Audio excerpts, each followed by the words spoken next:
In very many cultures, the elderly are regarded as the repositories of wisdom, of the collective experience of the community, the repositories of ideals and values. We were sitting there as elders with our new chair, Archbishop Tutu, who told us we could call him Arch, and we heard the singing.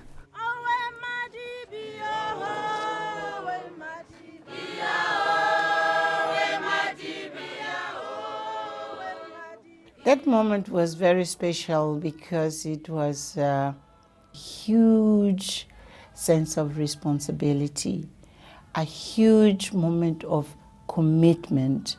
He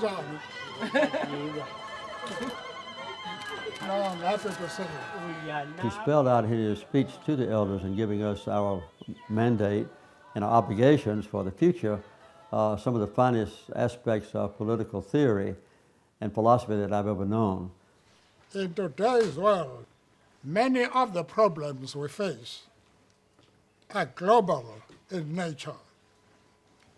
These include climate change, pandemics, and of course that entirely human-created affliction, violent conflict. And I was quite skeptical up to that point. I was thinking to myself, isn't it a bit arrogant to want to be elders for the global village? But as soon as he sat with us and talked, it was as if we had a mandate that was overwhelmingly important.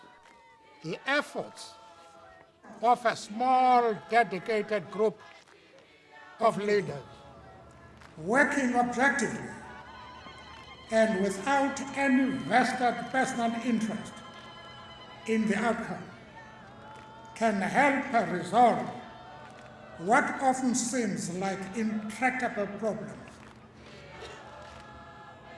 We have the making of such a group. Let us call them global elders. For 10 years, the elders have been flying the flag for equality and human rights, guided by Mandela's principles. Either the leadership doesn't have a clear picture of how deep is the suffering of their own people, or they don't care.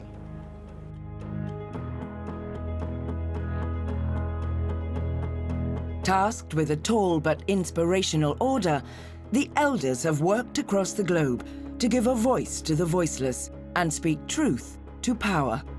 I don't think anyone would ever claim that the demolition of someone's home is fair or just or peaceful. Standing up to discrimination and violence and championing peace and reconciliation. Embracing the mandate of hope, compassion and solidarity that was set out by Nelson Mandela in 2007. They can talk to anyone they please and are free to follow paths they deem right. We have nothing to lose. We are not out to make a career. We have our careers behind us.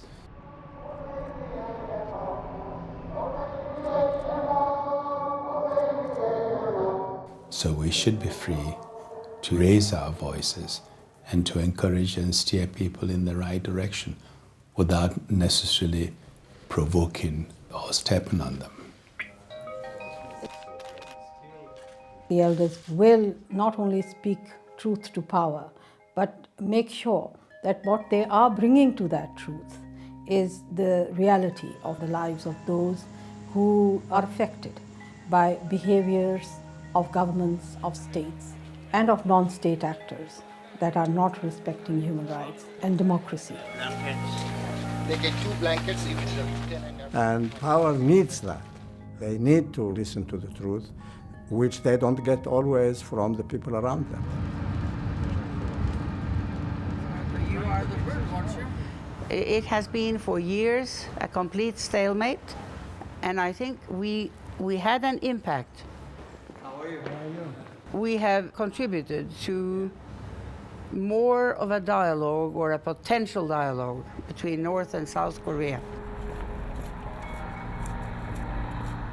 They are, I know, committed to working with local and indigenous knowledge, to listening and bringing together antagonists and protagonists, to working with anyone who is motivated to resolve a problem.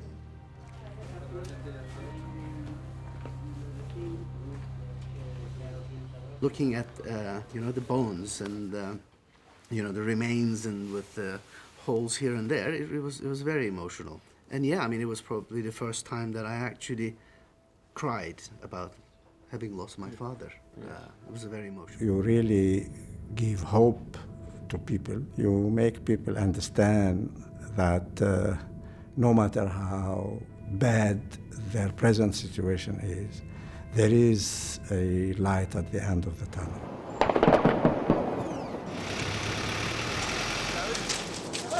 A conflict situation that I remember very vividly was when we went, Archbishop Tutu, Kofi Annan and myself, to Côte d'Ivoire. There was still fighting in the street in Abidjan. The former president had been taken out of the city and they didn't know where he was, and there were rumours that he was being tortured. So the first thing Kofi did was say, look, we have to go there. And he got the UN to put us on a private plane early the following morning to go and see the former president. And he was in a nice villa, newly pressed shirt, and no problems. And we were able to say that. He is being very well looked after. He is not tortured. Ils ont aussi accepté également que le président Ouattara il est le président. You know, it made a huge difference. And I think we helped that peace process enormously.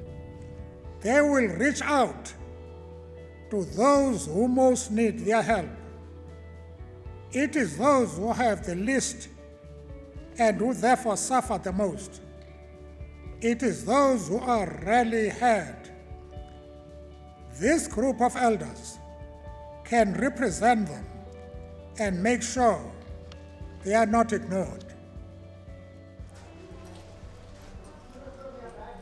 We want to help inspire you to say to your parents and to your friends, we don't want to be married off as 15-year-olds.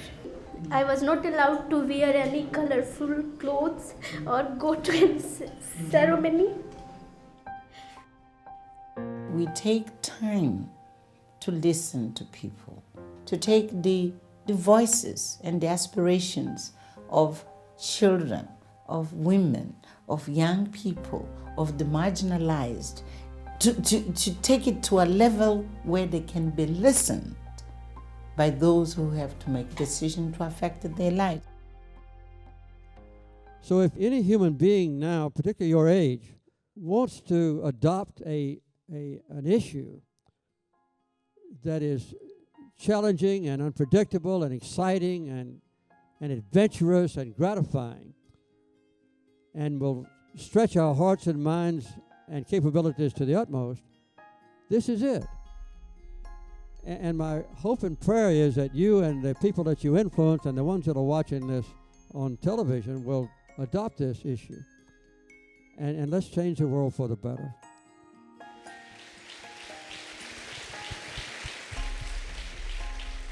They will insist on assuming the essential interdependence of all humankind.